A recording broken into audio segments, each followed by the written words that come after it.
അപ്പം ഈ ടേസ്റ്റ് കാറ്റേഴ്സിനെ ഞാൻ ആദ്യം കോണ്ടാക്ട് ചെയ്യണത് എൻ്റെ സിസ്റ്ററിന്റെ വെഡിങ്ങിന് വേണ്ടിയാണ്.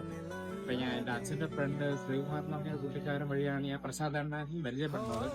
ഫുഡിന്റെ കേസിലാണ് ഞങ്ങൾ ആദ്യമായിട്ട് ഒരു കോണ്ടാക്ട് വരുന്നത് തന്നെ. പക്ഷെ അതിനുശേഷം പിന്നെ ഫാമിലി നടക്കുന്ന എല്ലാ ഫംഗ്ഷൻസിനും പുള്ളിയാണ് ഞങ്ങൾക്ക് ഒരു എന്താ പറയുക വളരെ ക്ലോസ് ആയിട്ട് ആളെ പോലെയാണ്. നമുക്ക് എന്താ ആവശ്യം ഉണ്ടെങ്കിൽ പുള്ളിയെ വിളിക്കുക, നമ്മൾ ജസ്റ്റ് വിളിച്ചതെന്ന് പറയത്തേ ഉള്ളൂ. പ്രസാദായിട്ട് ഇതാണ് കാര്യം, ഇങ്ങനെ ഫംഗ്ഷനാണ്, അപ്പൊ ഇത്ര പേരുണ്ട് എന്നൊക്കെ പറയും.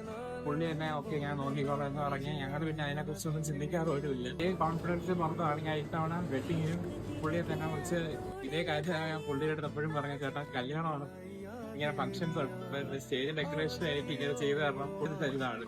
പിന്നെ ഞാൻ പറയുകയാണെങ്കിൽ വളരെ ഒരു ബ്രദറിന്റെ കീഴിലാണ്. നമുക്ക് വിളിച്ച് ധൈര്യമായിട്ട് പറയാം പുതിയ ചേട്ടാ ഇന്നതാണ് കാര്യം, അപ്പം ബാക്കി ചേട്ടൻ നോക്കി അങ്ങനെ പറയാൻ പുള്ളി കറക്റ്റ് സമയത്ത് എത്തുന്നതാണ്. എല്ലാ കാര്യവും കറക്റ്റ് സമയത്ത് ചെയ്യും.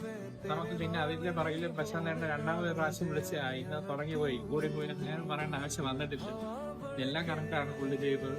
ഭയങ്കര ഹാപ്പിയാണ് പുള്ളിയുടെ സർവീസ് ചെയ്തത്. അപ്പോൾ ഇനി അങ്ങോട്ട് അങ്ങനെ ആയിരിക്കും.